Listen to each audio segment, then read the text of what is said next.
Welcome back, everybody. This is radio, or rather, I should say, Westchester Talk Radio. I'm Bob Marone. We're here with our friends at Hightower, Westchester. This segment, think of where we are. We just headed right into February 2022. What are the top themes? What are the things that we know we have to be looking at to take care of our financial futures? Well, we have with us Roman Ciosek, and with him now also is Peter Lang, both of whom are managing directors and partners at Hightower, Westchester. And we're going to be touching on a number of different topics. Again, let's call them the themes of 2022. Let's start with my friend Peter. Tell us what financial planning is and how you incorporate financial planning, Peter, for your clients. Thanks, Bob. Always good to spend some time with you. Believe it or not, I've been in the financial services industry for just over 30 years. And, I've seen a lot of changes over that time. And I think one of the more dramatic changes I've seen probably over the last 15 or 20 years is the greater and greater reliance that we as advisors and clients place on the importance of financial planning. Mm-hmm. So what is financial planning? I think the best way to think of, the simplest way to look at financial planning is it's a roadmap. Right? It's an old-fashioned map, if you will, to get you from point A to point B. It's easy for me to say if a client walks in and say they have $1 million, and I can say, okay, in the next 8, 9, 10 years, that $1 million will double to $2 million. Well, that tells you how much money they're going to have, but it doesn't really tell you much else. So financial planning entails a lot, really digging down deep and getting lots of information from the client. So not only their financial assets, but their illiquid assets, homes, other assets they may have, how they spend their money, what their spending is weekly, monthly, annually, what are their priorities on spending, right? And also what do they want their priorities to be spending? So it's not just about, we spend X amount today on something. It's, well, what do you want to be spending your money on somewhere down in the future? So when we really look at it, with any map, right, when you're going from point A to point B, let's say you're driving to Albany, New York, you look at a map in the olden days before GPS, and, you figured out where you had to turn right and left, and you followed the roads. And you certainly hoped that, you'd look at Albany, you'd find it on the map, you'd find where you are, and you'd plot out, where you were going and where you needed to be. And you would certainly take the most direct path to get to Albany. And, you would hope everything would go well, go fine. But along the way, there are going to be accidents on the side of the road. Consider those life events. There are going to be traffic jams that come up and even detours. All of those, you can equate those things to different life events that will happen to you, both good and bad. And sometimes, you got to get off the road completely and take a path that you never would have imagined or envisioned. The same thing really goes into, financial planning. We can plot something out for you, what we think may happen, but stuff is going to happen. Mm-hmm. For instance, when we do financial planning for a married couple, we always assume one of the two of them will need long-term care. Now, there's long-term care insurance, which I know Roman will talk about in a couple minutes. But we put into the plan the expense of long-term care. Actuarially, people are living longer, so we make an assumption that 1 out of 2 of a married couple is going to need long-term care. And what will that do to their financial plan when they're 80 or 85 years old? We also build into our financial plans what we call what ifs. What if you buy a second home? What if you go on the dream vacation? What if you retire at 62 instead of 65? What does that do to your plan? Or what if you decide you want to work longer? What does that do to your plan? So there's all these different things, that we will build into the plan. And we also are soliciting clients for, kind of their dream list. And I'll close with, one of my favorite quotes by Mike Tyson, who said, everyone has a plan until they get punched in the face. That is so good. The other thing that one of the things that jumped off this presentation by you is you can come up with that plan, but it's the continuum, the ages, the children that you have, the changes in jobs, the money that you accumulate. And then as you get older, planning for retirement, it is it is an absolute dynamic, moving plan. It has to change. And just to really quickly follow up is, yes, it does change, and that's why typically with our clients every 1 to 2 years to 3 years we're going to revisit that plan and make sure that all the assumptions we made were correct. It's not just, okay, I'm going to do it once and I'll look at it again in 30 years. No, it needs to be looked at every couple of years or quicker if something changes. That makes a lot of sense. Peter, thank you. As you mentioned, part of financial planning is the need to also assess certain insurance needs. Now, Roman, can you explain to us how that fits into your approach with clients?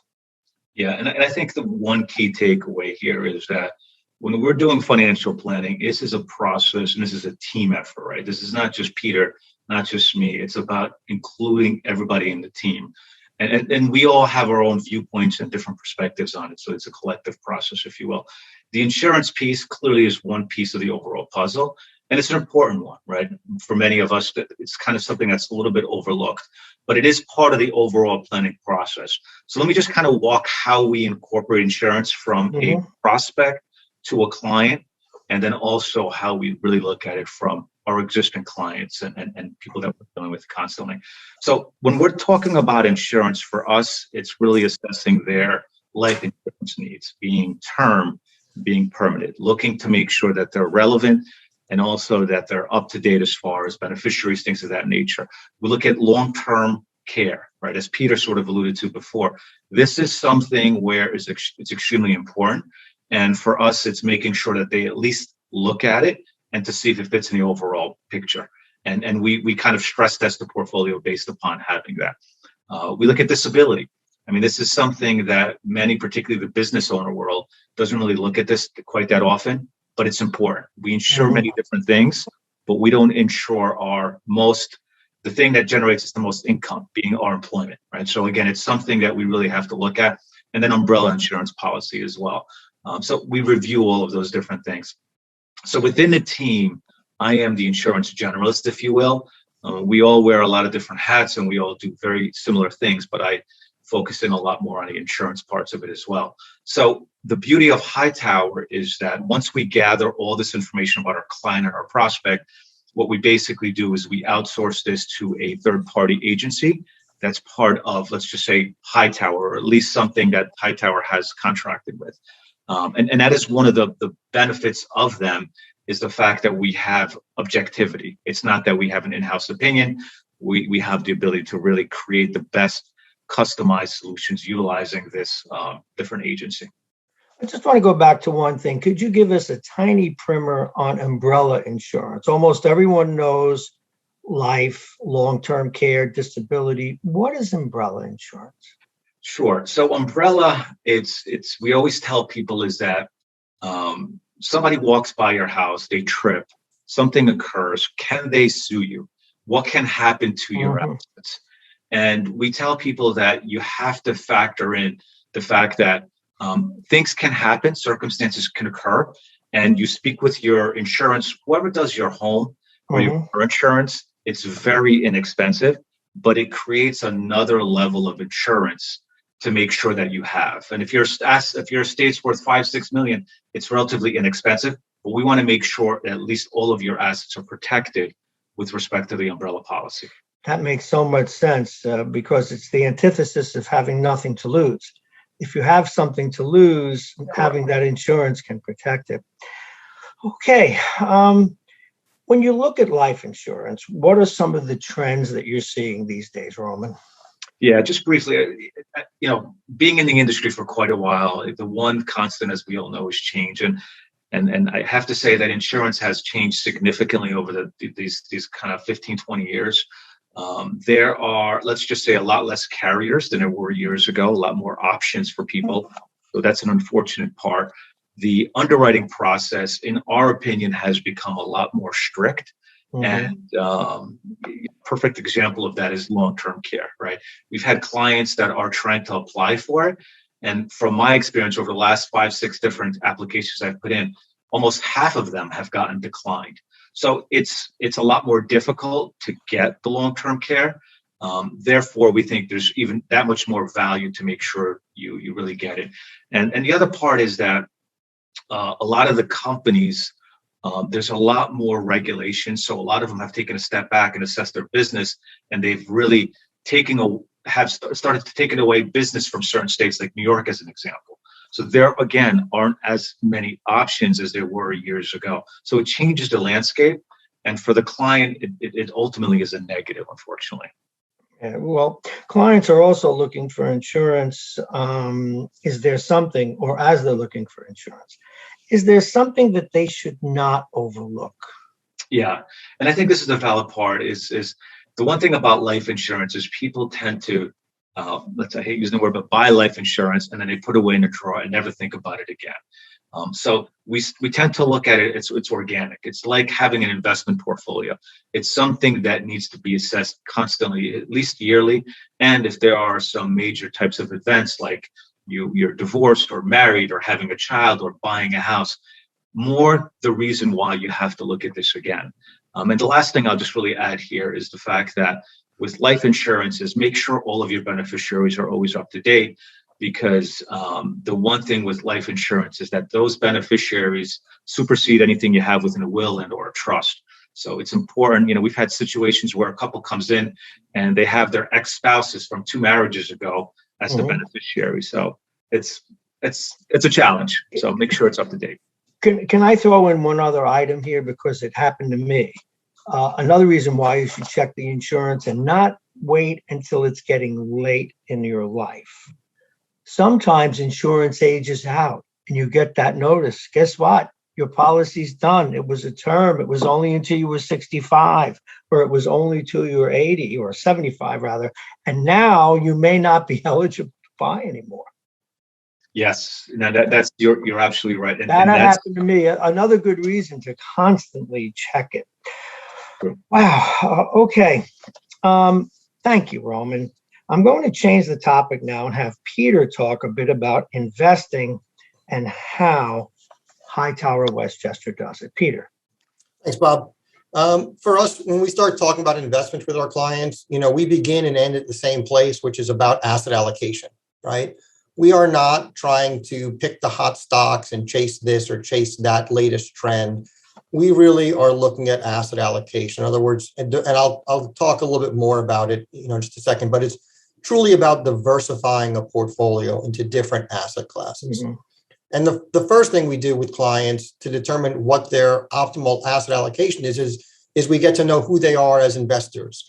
What level of risk can they assume?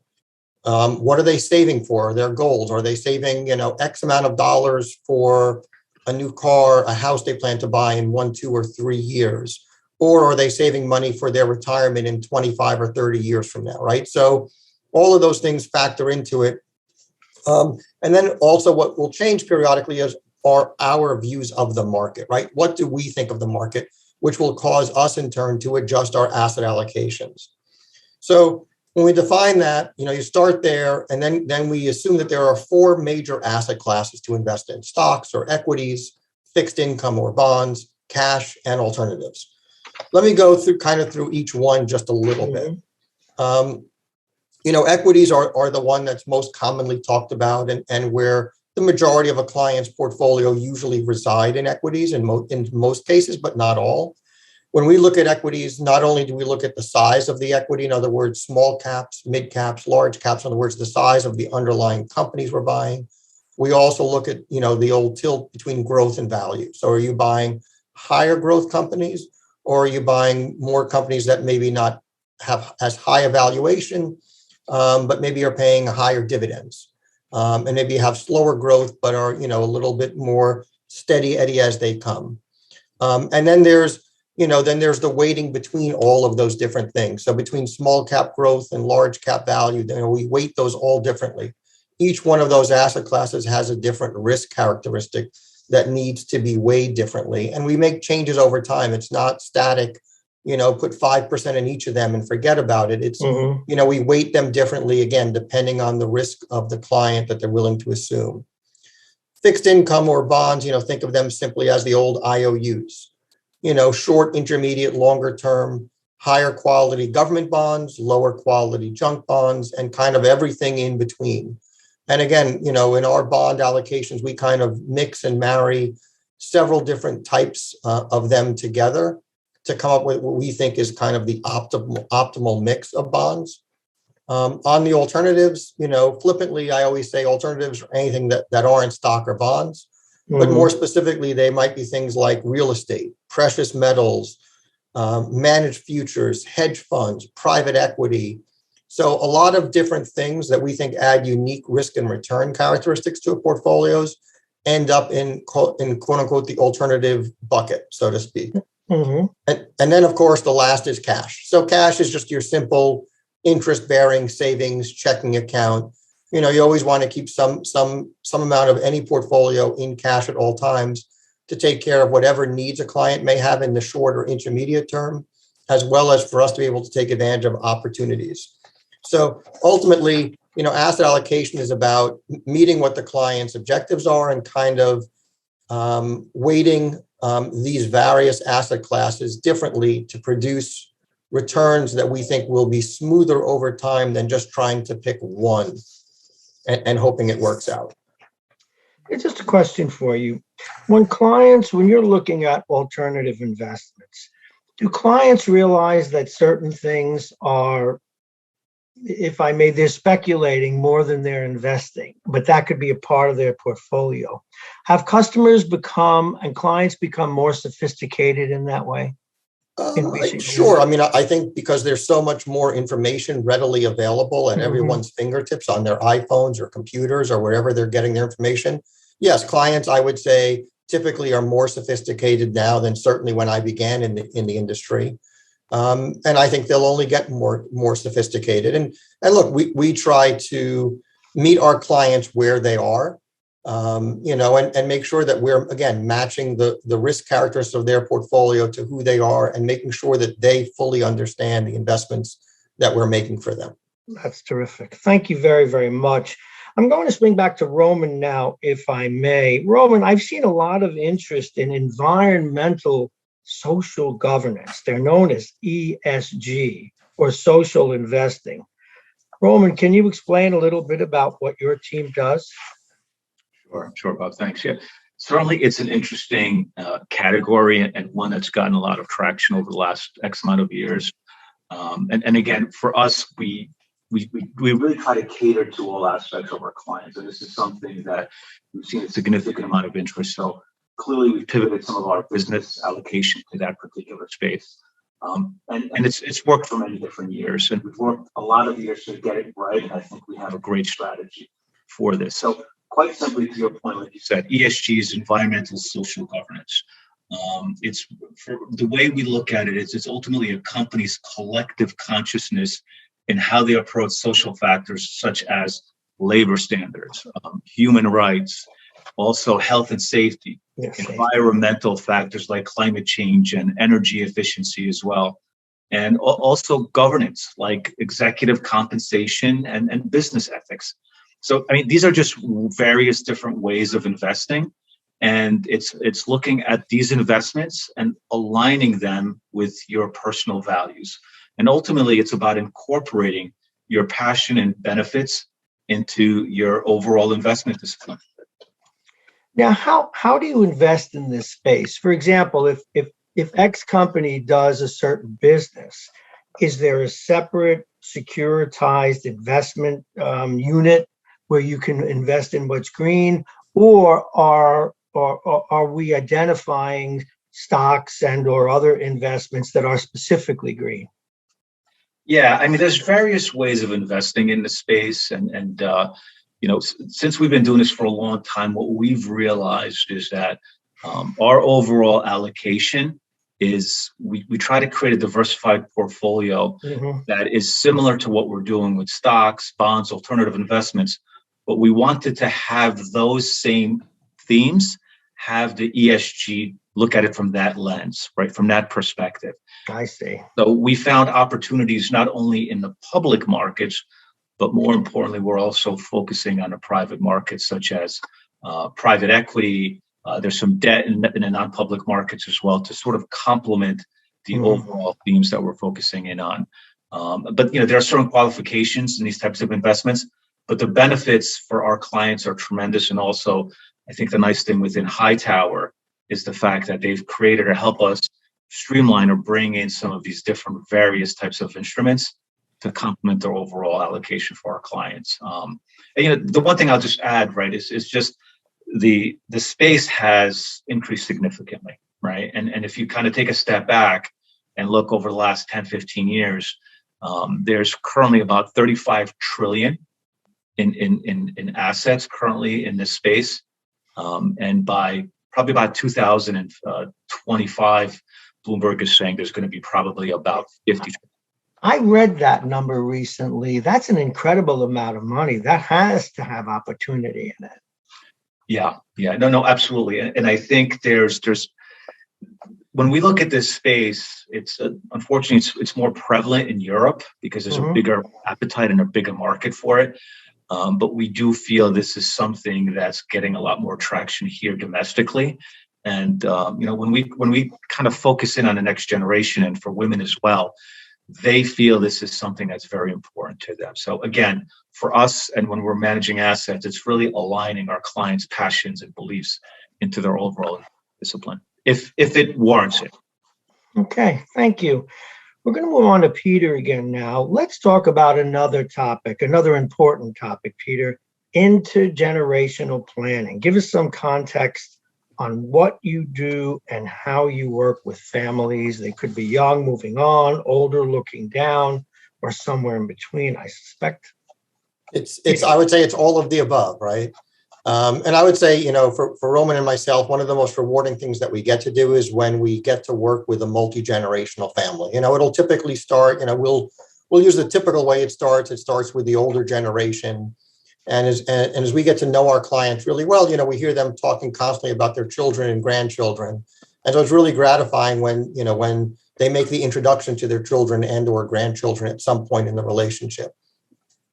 And so really when it gets down to it is, it's really helping, again, we view our goal, each member of the family, each generation has different goals and objectives. And our goal as financial advisors and wealth managers is to help each of them achieve their own goals, which are always going to be a little different, right? The commonality is the gene pool, but there are differences in how they want to invest. Let me tell a recent story that I think had a great beginning, middle, and an end.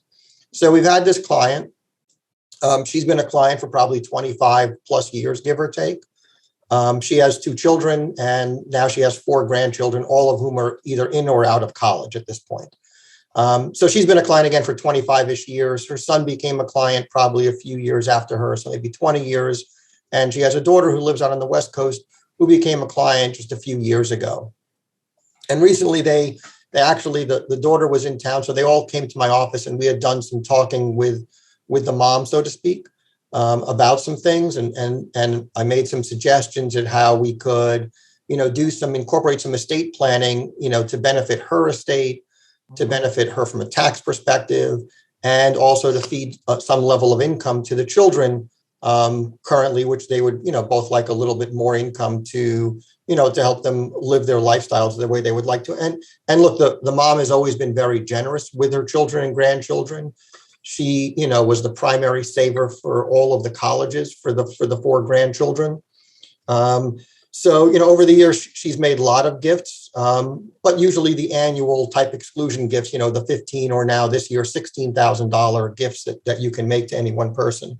So in this meeting, we really talked about, much more sophisticated planning with everybody. And we literally just got the completed trust documents on late last week, which we're going to be setting up some new trusts for everybody. So, again, we set up these trusts for the kids, 2 trusts, 1 for each kid. Mom is going to fund the trusts, and then the income stream will follow. And, when we had the initial meeting back in October, November in our office, we actually had one of the grandchildren was there as well. And she had recently graduated college. So she was kind of getting indoctrinated a little bit into the family wealth, so to speak. And it's coming to her at the right time in her life. And look, she's looking to form her own career, and she's not looking to live off the family. She wants to find her own path. But I think knowing, that there is some money there as a backstop to her. And she knows that grandma, paid for college for her, and she wants to be able to help her mom a little bit and make sure her mom's taken care of. So it was a great meeting, and the outcome, which literally is occurring, as we speak, is kind of a win-win for all three generations. Wow. There are so many different angles to that, inheriting money, and then you may perhaps want to set up a trust for your child. Yep. With money that you inherited because maybe the child has a problem. Those are the kinds of things that they need to talk to you about. Okay, having many generations sitting around a table is amazing, Peter. Thank you for sharing that story. Welcome. Peter, I know one of your focuses too is on also working with business owners. Roman, can you provide us with an overview of how you work with business owners? Sure. Thanks, Bob. Yes. I mean, I think this is, one of the key takeaways for us is, as Peter mentioned, we deal a lot with family wealth, intergenerational. The other part is just, which we're not really covering a lot today, but it's more around charitable clients or foundations and endowments managing those assets. And the third part is dealing with business owners. We feel this is a part of the industry that there's a lot of need, as there are a lot of business owners, as we all know. So for us, it's become a focal point. And at the same time, for Peter and I, being a business owner, we tend to understand the complexities, or at least running a business, or what are the specific needs that may be out there. So we've invested a lot of time and resources with trying to create a streamlined process or a turnkey process for business owners. And I took this course quite a while ago called a CEPA, which is a certified exit planning advisor. And this ultimately, what it is it gives us the ability to look at the world from the business standpoint as well. And we've kind of tweaked it to a certain point to really fit our clients' needs. But ultimately, what we've created is more of a process from when they start the business to when they exit the business, right? It's having that relationship and guiding and becoming that trusted advisor for them throughout this entire process. That's extraordinary. I'll be frank with you. I've been involved in 2 private businesses and never thought to sit down with an investment advisor to do it. I know one of the things that you mentioned is, and I'd like you to get it more into this process, a simple buy and sell agreement. You're working with a partner who's been contributing money, and you count on perhaps certain calls for him or her to bring in money, and they pass away. If you don't have a buy and sell agreement, your partner's gone, and so is his or her money. Correct.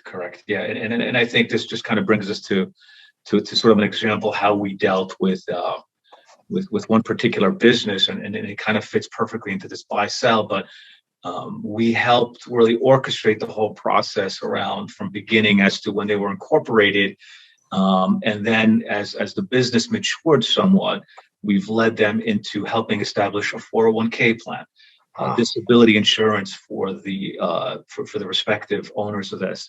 And to your point, right, the buy-sell piece of it, something that is unfortunately not looked at as closely as it should be, but we also incorporate this buy-sell. I mean, look, something happens to one partner, and I think these days there's more of an interest around that. What's ultimately going to happen to the business, right? Is it going to be your partner owning the business, or is it going to be your former partner's spouse owning the business, right? Mm-hmm. So you have to sort of factor that into the overall equation. But in this particular instance, we took the company through all of these different phases, and we stress test them. And in this particular case, the company eventually was looking to sell, but we were able to sort of look at it from the point of how do we help them exit their business. In this particular case, a private equity firm came in and they bought a portion of it. But what we did behind the scenes is really help the business owner understand as to what their needs may look like from the financial planning side of things. Upon the sale of the business, are they going to have enough assets to maintain their lifestyle, right? Because it's, you could hear a number as to what you're going to get, but does that mean that's the number that you need in perpetuity? So again, we look at all of that, and we want to make sure that that fits into the overall piece of the puzzle. Roman, I know a lot of private business owners. I don't know many who have looked at the life cycle of their business that way. when will it end? Oh, I'll give it to my son or my daughter or the family we run it. I don't really know what I'll do when it ends. This is such a revelation. Now, interesting. It then sounds like you're creating almost a turnkey approach for people to cover the basics around their needs. Yeah, no, that's a fair point. I mean, we've spent a lot of time around tweaking and really fine tuning this. And when we really take this approach on with a business owner, it's really about the experience, right? With how they're experiencing this whole process. And you know, I'm gonna use this, but it's about not necessarily the destination, but it's about the journey that they're on, right? And we want to make sure that they're covering all of the riskier pieces of that journey. And this is what we do as a team collectively to make sure we're looking at this. We recently just rolled out a real sort of a process around having different of levels of services depending on where that business owner is within, to your point, that life cycle or that business cycle, whether they're in the beginning, middle, or end. We've created sort of a structure around a lot of this stuff. I mean, the basis and the foundation of it is around financial planning, but it helps us with the business owner really get them to the point where they really need to get to. And you know, as a business owner, what you really want to do is have your business really intersect with your personal goals, right? With that personal financial planning. And this is where we really try to help them look at this from a different perspective, if you will. And you know, like ultimately, I think our goal is to become that business owner CFO, that chief financial officer, right? Yes. We're going to help them quarterback all aspects of their business relationship, whether it's their accountant, their attorney, family, again, going to Peter's point, through generational planning. And like you said, if business owners look at to sell to their family, what makes the most sense for them and their overall roadmap? Yeah, because some people, if there is somebody, you lose a partner in the business, some wives or husbands don't want to run the business. They'd be perfectly happy with the buy and sell and what their settlement out of that would be. And you mentioned, tying together the law and the tax consequences and everything else, because even when businesses fail, what should I do? Should I sell off the assets? Should I declare bankruptcy, et cetera, et cetera? These are all things that advice can be given, I should think. Correct. Yes, that's it, and it's about having that right advice. And look, as much as we know we have spheres of influence for people that have been dealing with this. And I think it's important to bring the right people to the table. Any final thoughts, Roman, on this? I think it's just, you know, as Peter sort of said, and we said, for us, it's really having this holistic feel for our business model and making sure we're ultimately changing our business to really customize for the future and as to where the business is going. We are agile as far as how we look at this overall piece. And look, doing this for 20 plus years, just like Peter has, I want to say the one constant is change. And it's just the people behind the scenes. And Peter and I tend to be the face of this whole thing. But, we take a look and step back and kind of figure as to what got us here. And it's a testament to the team and also Hightower as well. Well, I have to thank you both, Peter Lang and Roman Ciosek, both of whom are managing directors and partners at Hightower, Westchester. I can't appreciate your time enough.